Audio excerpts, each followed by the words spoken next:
இன்னைக்கு work place சீக்ரெட்ல ரொம்ப முக்கியமான ஒரு சாப்டர் சொல்லி தர போறேன்.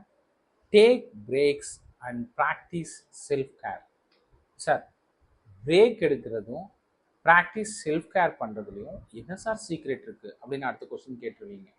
ஸோ நம்ம ஒர்க் பண்ணக்கூடிய ஒர்க் பிளேஸில் எப்போவுமே நம்ம ஷார்ப்பாக ஒர்க் பண்ணணும், அட்டன்டிவாக ஒர்க் பண்ணணும், டயர்ட்லெஸ்ஸாக ஒர்க் பண்ணணும், ப்ராடக்டிவிட்டி நிறையா காட்டணும், ரெஸ்பான்ஸாக இருக்கணும், பேஷனேட்டாக ஒர்க் பண்ணணும்.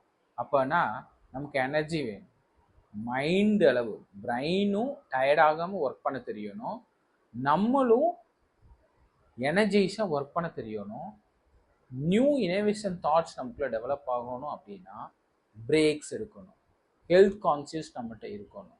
ஒரு எக்ஸசைஸ் ரெகுலராக பண்ணுறோமா, நம்ம கரெக்டாக ரெகுலர் பிரேக் எடுத்து வீக்கெண்ட் செலிப்ரேட் பண்ணுறோமா, நல்லா தூங்குறோமா, நல்ல ஃபுட் சாப்பிட்றோமா அப்படிங்கிற ஒரு தாட் அந்த பிரேக் எடுக்கிறதுல இருக்கு.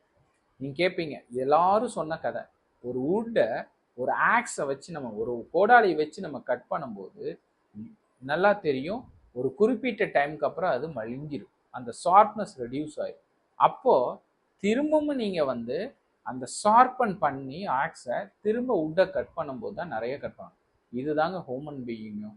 நீங்கள் கண்டினியூட்டாக கன்சிஸ்டன்ஸ்லி கான்ஸ்டன்ட்லி நீங்கள் பாட்டு ஒர்க்குன்னு ஃபோக்கஸ் பண்ணி ஒர்க் பண்ணிகிட்டே இருக்கீங்க, பர்பஸ் தெரியுது உங்களுக்கு எல்லாமே. ஸோ நீங்கள் கோல் நோக்கி போகிறீங்க, டைரக்ஷன் போயிட்டே இருக்கீங்க, பிரேக் எடுக்கல அப்படின்னா நீங்கள் போய் சேரக்கூடிய டெஸ்டினேஷன் பார்க்கும்போது பக்கமாக இருந்தாலும் ரொம்ப லாங் பீரியட் எடுத்துக்குவீங்க.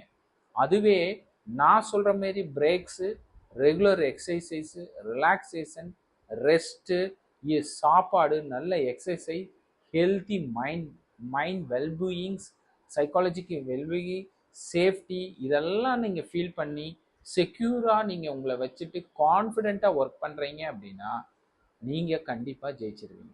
அப்போது பிரேக்ஸ் அப்படிங்கிறது ஒரு அற்புதமான ஒரு சீக்ரெட் அப்படிங்கிறது தான் ஒர்க் பிளேஸ்லையும் நீங்கள் தெரிஞ்சுக்க வேண்டியது.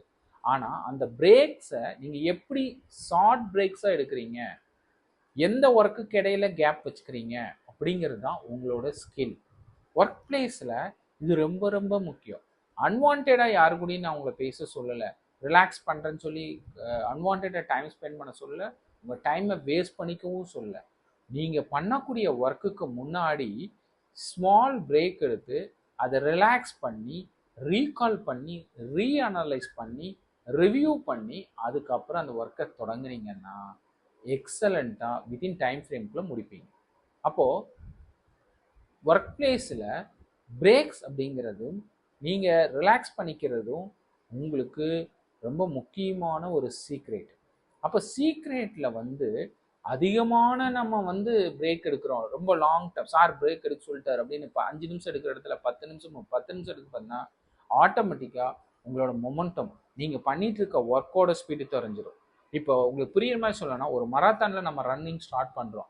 ஸ்டார்ட் பண்ணும்போது இனிஷியலில் பார்த்தீங்கன்னா கொஞ்சம் டயர்டாக ஒரு மாதிரி ஸ்லோவாக ஸ்டார்ட் பண்ணிட்டு இருப்போம். கொஞ்சம் 100 மீட்டர் நம்ம போனதுக்கப்புறம் கொஞ்சம் பாடியில் ஹீட் அதிகமாகும், ஹார்ட் ரேட் ஒரு மாதிரி இன்க்ரீஸ் ஆகும், நம்ம ஸ்பீட் அதிகமாகிடுவோம்.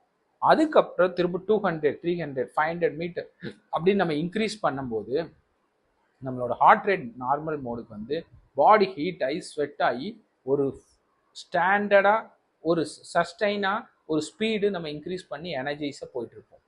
அப்போது ஒரு குறிப்பிட்ட டைமில் பாடியில் ஒரு பெயின் வருது, காலில் லெக்கில் டயர்ட் ஆகுது அப்படிங்கும்போது லைட்டாக ஸ்லோ பண்ணி திரும்ப நீங்கள் ஒரு வாக் பண்ணிவிட்டு திரும்ப ரன் பண்ணிட்டீங்கன்னா உங்கள் ஹார்ட் ரேட் ஃபுல்லாக டவுன் ஆகாது, நார்மல் ரேட்லேயே இருக்கும். நீங்கள் திரும்ப ரன் பண்ணும்போது அந்த டயர்ட்னஸ் இல்லாமல் திரும்ப மெயின்டைன் பண்ணி திரும்ப நீங்கள் ரன் பண்ணிடலாம். அதுவே நீங்கள் அந்த மராத்தான் நான் சொன்ன மாதிரி ரன் பண்ணிட்டு இருக்கும்போது அந்த ஸ்மால் பிரேக் எடுத்து வாக் பண்ணும்போது நீங்கள் திரும்பவும் அதை ரொம்ப லென்த்தி வாக் பண்ணிவிட்டு திரும்ப நீங்கள் ஸ்டார்ட் பண்ணிங்கன்னா உங்கள் ஹார்ட் ரேட் திரும்ப நார்மல் அந்த ஸ்டாண்டர்டு பொசிஷனுக்கு பிக்கப் ஆகிறதுக்கு ரொம்ப டைம் ஆயிரும். அப்போ நீங்கள் ரேஸில் நீங்கள் ரைட் டைமில் அதை ஃபினிஷ் பண்ண முடியாது, டிலே டைமில் தான் பண்ண முடியும். அதுக்கு தான் பிரேக்குங்கிறது ரொம்ப முக்கியம். அப்போது அதேமாரி தான் ஒர்க் பிளேஸ்லேயும் நீங்கள் ஒரு ஒர்க்கு நிறைய ப்ராஜெக்ட் பண்ணிட்டு இருக்கீங்க அப்படின்னா ஸ்மால் பிளாக்ஸாக பிரிச்சுட்டு ஒவ்வொரு இடையிலையும் நீங்கள் டாட் வச்சு அந்த இடம் வந்தோடனே ரிலாக்ஸ் பண்ணிட்டு அடுத்த ஒர்க்கு ஸ்டார்ட் பண்ணுறதுக்கு முன்னாடி பண்ண ஒர்க்கை ஒரு ரீகால் பண்ணிட்டு ஒரு ஸ்நாக்ஸோ, ஒரு டீயோ, ஒரு வாட்டரோ, இல்லை ஒரு பிஸ்கெட்டோ, ஒரு ஸ்மால் ரிலாக்ஸேஷன் எடுத்து வாக் பண்ணிட்டு, வாக் பண்ணும்போது அடுத்த ஒர்க்கோட பற்றி என்ன பண்ண போகிறோம், என்ன செய்ய போகிறோன்னு ஒரு சின்ன ஒரு ரீகால் பண்ணிட்டு ரீஅனலைசிங் பண்ணிட்டு அந்த ஒர்க்கை ஸ்டார்ட் பண்ணுறோம்னா எக்ஸலண்ட்டாக இருக்கும் அந்த பிரேக்கு. அப்போ ஒரு நாளைக்கு பிரேக்குங்கிறது ரொம்ப முக்கியம். அப்போ அந்த டைமில் நம்ம தண்ணி குடிக்கிறோம், ஒர்க் பண்ணும்போது ஆக்சிஜன் லெவலில் இன்க்ரீஸ் ஆகும், நமக்கு டயர்ட் ஆகுது, அப்போ வாக் பண்ணுறோம், ஸோ நம்ம ஆக்சிஜன் ஃப்ளோ இன்க்ரீஸ் ஆகும். ஸோ இந்த மாதிரி சின்ன சின்ன ஆக்டிவிட்டீஸ் எல்லாம் வந்து நம்மளோட ப்ராடக்டிவிட்டியை இன்க்ரீஸ் பண்ணி கொடுக்குமே தவிர ரெடியூஸ் பண்ணி கொடுக்காது. அப்போ ஒர்க் பிளேஸில் இதுக்கெல்லாம் இம்பார்ட்டன்ட் கொடுத்து நம்மளை என்கேஜ் பண்ணக்கூடிய திறன் நம்மகிட்ட இருக்குது அப்படின்னா அந்த பிரேக்ஸ் அப்படிங்கிறது ஒர்க் பிளேஸில் மிகப்பெரிய சீக்ரெட்டாக இருக்கும். நிறைய பேர் பிரேக் அப்படின்னு சொன்னோன்னே லென்த்தி பிரேக் எடுத்துருவாங்க, ஷார்ட் பிரேக் எடுக்காமல். அப்புறம் எல்லாத்தோடையும் பேசி பண்ணி வந்து திரும்ப ஒர்க்கில் கான்சன்ட்ரேட் பண்ணும்போது நம்ம முன்னாடி என்ன பண்ணுங்கிறதும் தெரியாது, இப்போ என்ன பண்ண போகிறோங்கிறதும் தெரியாது. ஸோ இதுதான் அந்த பிரேக்கில் ஃபெயிலியர் ஆகிற காரணம். நான் அதனால தான் உங்களுக்கு சொல்லியிருக்கேன், ரெகுலர் எக்ஸசைஸ் பண்ணுறது, நம்ம பாடியை ஒரு ஸ்ட்ரெச் பண்ணிக்கிறது, ஒர்க் பிளேஸில் ஸ்மால் ப்ரீத்திங் எக்ஸசைஸ் பண்ணிக்கிறது, மெடிடேஷன் பண்ணிக்கிறது, ஒரு கண்ணை மூடி ஒரு 5 நிமிஷம் உட்காந்து ஒரு ப்ரே பண்ணிக்கிறது. ஸோ இது எல்லாமே ஒர்க் பிளேஸில் உங்களுக்கு வந்து ஒரு ரீஎனர்ஜைஸ் பண்ணி கொடுக்கும், ஒரு பாசிட்டிவ் வைபு கொடுக்கும், கன்ஃபியூஷன் மென்டல் ஸ்ட்ரெஸ்ஸை ரெடியூஸ் பண்ணி கொடுக்கும், அன்வான்ட் ஓவர் திங்கிங்கை ரெடியூஸ் பண்ணி கொடுக்கும். ஸோ நீங்கள் வாழ்க்கையில் ஜெயிச்சிடலாம்.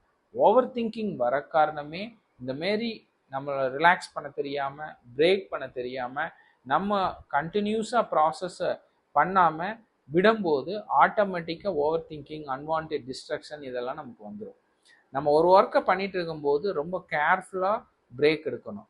நீங்கள் லென்த்தியாக பிரேக் எடுத்தீங்கன்னா அதுவே டிஸ்ட்ரக்ஷன் ஆகி உங்களோட ஒர்க்கை ஸ்பாயில் பண்ணிடும். ஸோ அப்போ பிரேக்குங்கிறது ஒர்க் பிளேஸில் இருக்கக்கூடிய மிகப்பெரிய ஒரு சீக்ரெட்டு. அப்போ நம்ம எந்தெந்த டைம்லாம் ஒர்க் பண்ணும்போது பிரேக் எடுக்கணும் அப்படின்னு சொல்லி பார்த்துருவோம். ஒரு கன்ஃபியூஷன் ஸ்டேஜ் வருது, நம்ம 2 மூணு ட்ரை பண்ணுறோம், ஃபெயிலியர் ஆகுது அந்த ஒர்க் அப்படின்னா டக்குன்னு கட் பண்ணிவிட்டு அந்த ஒர்க்கை க்ளோஸ் பண்ணிவிட்டு நம்ம அடுத்த ஒர்க்குக்கு போயிடணும். இல்லை அந்த ஒர்க்கை பிரேக் பண்ணிவிட்டு ஒரு டீ சாப்பிட்டு வந்து திரும்ப ரீஸ்டார்ட் பண்ணி ரீதிங்க் பண்ணிவிட்டு அந்த ஒர்க்கை பண்ணோம்னா எக்ஸலண்ட் ஃபினிஷிங் வரும். அப்போ இந்த பிரேக்கோட பவர். ஹெல்த்தை ரெகுலராக எக்ஸசைஸ் பண்ணுறோம், ப்ரீத்திங் எக்ஸசைஸ் பண்ணுறோம், அதுக்குரிய டைம் ஒர்க் பண்ணி வச்சுருக்கோம் ஒர்க் பிளேஸில் அப்படிங்கும்போது அது ஒரு ரிலாக்ஸேஷன். நம்ம ஒரு ஃப்ரெண்ட்ஸு ஒரு மென்டாரோட சில சஜஷன் கொஸ்டின்ஸ் கேட்குறோம், கிளாரிட்டி கேட்குறோம் ஒர்க் ரிகார்டிங் அப்படிங்கிறது சம் கைண்ட் ஆஃப் ரிலாக்ஸேஷன் கொடுக்கும். நம்மளோட ஆஸ்க் மாடல் திறன் வந்து நம்ம இம்ப்ரூவ் பண்ணுமே தவிர நமக்கு ஸ்கில் இல்லைன்னு யாரும் சொல்ல மாட்டாங்க. ஸோ அப்போ ஆஸ்க் மாடல் திறனை யூஸ் பண்ணி நம்ம சீனியர்ஸை, கொலீக்ஸை இமிடியட்டாக நம்ம அப்ரோச் பண்ணி அவங்ககிட்ட இருந்து சஜஷன் கேட்குறதுங்கிறது நம்ம கேரியரில் அடுத்த வருஷனுக்கு கொண்டு போகும். ஸோ அப்போ இது மாதிரி பிரேக் எடுக்கிறதுங்கிறது நம்ம வாழ்க்கையிலையும் ஒர்க் பிளேஸில் ரொம்ப முக்கியமான ஒரு ஹெல்த்தி ஒர்க் பிளேஸாக இருக்கும். அந்த ஸ்ட்ரெஸ்லெஸ் ஒர்க் பிளேஸில் நம்ம ஒர்க் பண்ணும்போது தான் நம்ம ப்ராடக்டிவிட்டி இன்க்ரீஸ் ஆகும். மோஸ்ட் ஆஃப் த ஆர்கனைசேஷனில் உங்களை பிரேக் எடுக்க வேண்டாம்னு சொல்ல மாட்டாங்க, பிரேக்குக்குரிய டைம் கொடுத்துருப்பாங்க, ரிலாக்ஸேஷன் டைம் கொடுத்துருப்பாங்க. ஆஃப்டர்நூன் லஞ்சில் ஒரு ரிலாக்ஸேஷன் இருக்கும், நீங்கள் மடமடன்னு சாப்பிட்டோன்னே ஒரு 10 to 15 மினிட்ஸ் சாப்பிட்டதுக்கப்புறம் ஒரு ரிலாக்ஸாக உட்காந்து ஒரு மெடிடேஷன் பண்ணலாம். நீங்கள் ஒரு வாட்ரு நல்லா ஒரு ஒர்க் பண்ணிகிட்டு இருக்க சமயத்தில் நல்லா ஒரு கிளாஸ் ஆஃப் வாட்டர் எடுத்து நீங்கள் ரொம்ப மெதுவாக சிப் பண்ணி குடிக்கலாம், ஒரு வார்ம் வாட்டர் எடுத்து குடிக்கலாம். ஸோ இப்போ இதெல்லாமே வந்து ஒரு ரிலாக்ஸேஷனில் இருக்கக்கூடிய ஸ்மால் திங்ஸு. நீங்கள் நிறைய பேர் பார்த்துருக்கீங்களான்னு தெரியல, கையை நல்லா இப்படி ரப் பண்ணுவாங்க ஒர்க் பிளேஸில், அதுக்கப்புறம் அப்படியே ஃபேஸில் மெதுவாக அப்படியே ரிலாக்ஸ் பண்ணுவாங்க, ஷோல்டர் மூமெண்ட் இருக்கும் ஒர்க் பிளேஸில், ஸ்மால் எக்ஸசைஸ் ஸ்டாண்ட் பண்ணி சிட் பண்ணி உட்காருவாங்க, ஜஸ்ட் அப்படியே வாக் பண்ணிவிட்டு ஒர்க் பண்ணுவாங்க, சின்னதாக வேறு ஏதாவது ஒரு நோட்ஸ் எடுத்து படிச்சுட்டு அப்புறம் திரும்ப ஒர்க்கில் கான்சன்ட்ரேட் பண்ணுவாங்க. ஸோ இந்த மாதிரி நிறைய சீக்ரெட் ஒர்க் பிளேஸில் பிரேக் எடுக்கிறதுக்குரிய சீக்ரெட் இருக்குது. ஒர்க்கை ஸ்பாயில் பண்ணாத பிரேக்ஸ் நீங்கள் எடுக்கிறீங்க அப்படின்னா ஒர்க் பிளேஸில் நீங்கள் மிகப்பெரிய சக்ஸஸ்ஃபுல் பர்சனாக இருப்பீங்க, நீங்கள் ஒரு கிரேட் சக்ஸஸராக வருவீங்க. அப்போ ஒர்க் பிளேஸில் வந்து பிரேக் எடுக்கிறது எவ்வளோ முக்கியம், உங்கள் ஹெல்த்தியாக நீங்கள் எப்படி வச்சுக்கிறதுங்கிறது முக்கியம், உங்கள் மென்டல் வெல்பீயிங் ஸ்ட்ராங்காக இருக்கிறது முக்கியம், ரெகுலர் எக்ஸசைஸ் எவ்வளோ முக்கியம் அப்படிங்கிறத பற்றி இன்றைக்கி நான் சொல்லியிருக்கேன். ஸோ இந்த ஒர்க் பிளேஸ் சீக்ரெட்டுங்கிறது லைஃப்பில் ரொம்ப ரொம்ப முக்கியம். ஒர்க் பிளேஸில் நீங்கள் சக்ஸஸாக இருக்கிறதுக்கு இதெல்லாம் நீங்கள் டூல்ஸை பயன்படுத்தும் போது உங்கள் வெர்ஷன் அப்டேட் ஆகும். ஆர்கனைசேஷன் நீங்கள் ரொம்ப எக்ஸலண்ட்டாக ஷெட்யூல் போட்டு ஆர்கனைஸ் ஒர்க் பண்ணி உங்களை அப்ரிஷியேட் பண்ணுவாங்க. நீங்கள் வேறு லெவலில் அழகாக வருவீங்க. Thank you all.